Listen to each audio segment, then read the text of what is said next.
Hello and welcome to Physics Problems One by One. So here is a problem. As always, read it, maybe once, maybe twice, and then pause the video and try to solve it yourself. Today I want to give you some kind of, I don't want to call it a trick question, because there is nothing trickery there, but like it's a question trap about friction. And countless generation of people, I watched it with my own eyes, fell into this trap. And me myself, when I was presented in the grade 10 with this problem, I fell into this trap and I was puzzled and I didn't know what I did wrong. But basically, first, this is a problem. We have the card that stands on this surface.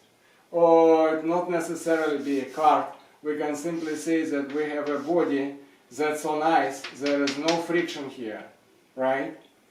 Or we can put it on cards, it doesn't matter. All that's important is that there is no friction here.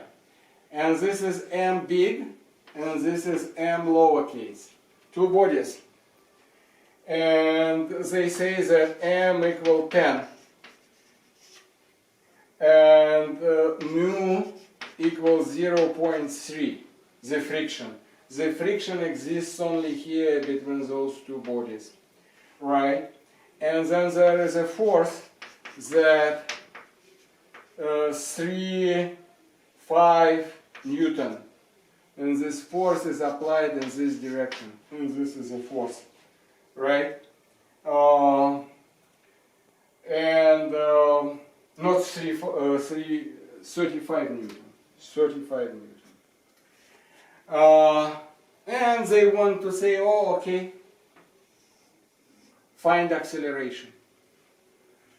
And you can pause, you can think yourself how would be you solving it, but countless generation of people solve it like this.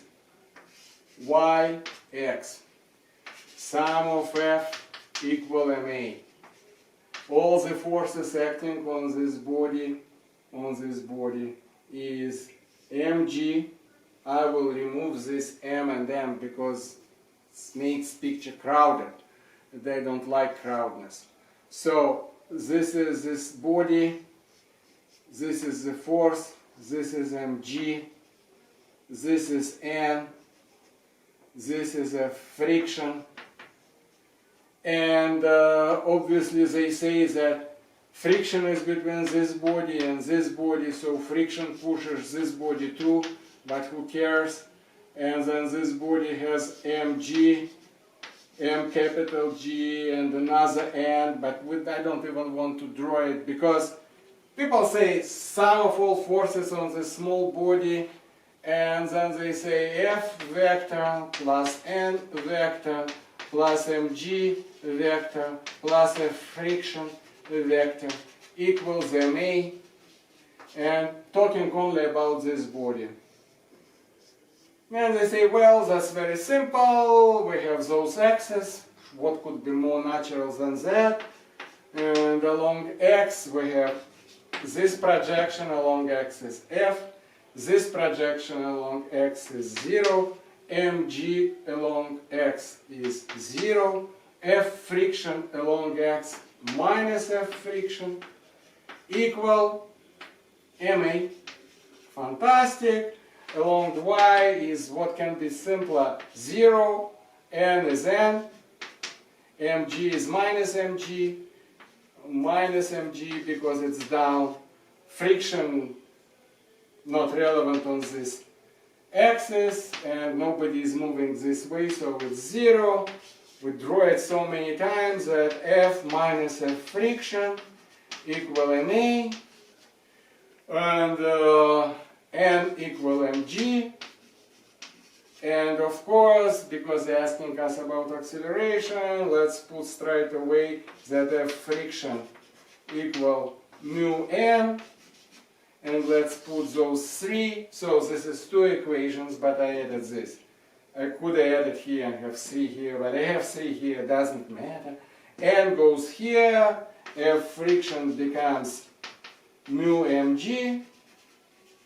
So far so good. Plugging it here, receive F minus mu mg equal ma. A equals F minus mu mg divided over m. And plug the numbers. And this is how everyone goes here. F equals 35. Mu equals 0.3. This becomes 10. Oh, I put 3.5. Sorry. This becomes, oh no, mg, this is 35. This becomes 10, and mg is 10, and m is 10, and so we receive 35 minus 30 divided over 10, and it would be 5 divided over 10, it becomes 0.5 meter per second squared. And everyone presents me this problem, and I presented this to my teacher like this, and he said, well, with a smile, that's all good, he said, let's wipe it out. But then he said, let's find me please acceleration of this body. And let's say that this body m is 20 kilo, a bigger body below. Doesn't really matter, but let's say 20, sure. 20 is 20, good for me.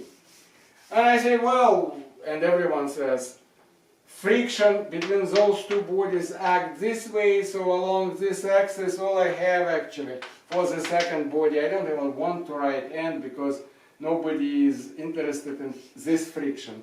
So I say F friction is what is pushing this second body, and it is m big because the body has m big, m capital, and this would be A2, right? And F friction we of course know. F friction, it is exactly the same like this, and this friction is mu mg, and so we can say that A2 equals ma2 equals mu mg. All I did, I just put ma2 first, and then I said F friction goes to the right, and then F friction is mu mg, there is no y here, mu mg divided over m. Well, he says, well, what's the number? I said, it's so simple, A2 equal mu is 0.3, m is 10, g is 10, 9.8, but it doesn't really matter if I put 9.8 or 10, and m is 20, and it would be 30 divided over 20, and it would be 1.5 meter per second. And he says, yes, very good. Any concern? And I say, what concern? And everyone says, what a concern here. And then I say, but look, you have the bottom body that accelerates 1.5 meter per second. And you have the top body that accelerates 0.5 meter per second. Don't you see a contradiction? And this is a moment of truth. Huh? What happened? Where is mistake? And people start to look on it. And I stop right here, because I will make a real pause for you to find in this video the logical mistake that leads to this nonsense. And in my next video, I will try to solve it and explain where everything went wrong. But meantime, try to solve it yourself. And of course, don't forget to like it. Because, you know, with YouTube, the more likes you have, the more high in the search results it appears. And the more subscribers I have, more people can see it, and we have a vivid discussion here, and problems from you, and from people like you. So that's really important for the channel. So yeah, all I want is, at that point in my life, is just to spread my knowledge that still sits here among the bigger population, because this kind of knowledge disappears. Okay, so bye for now, see you soon.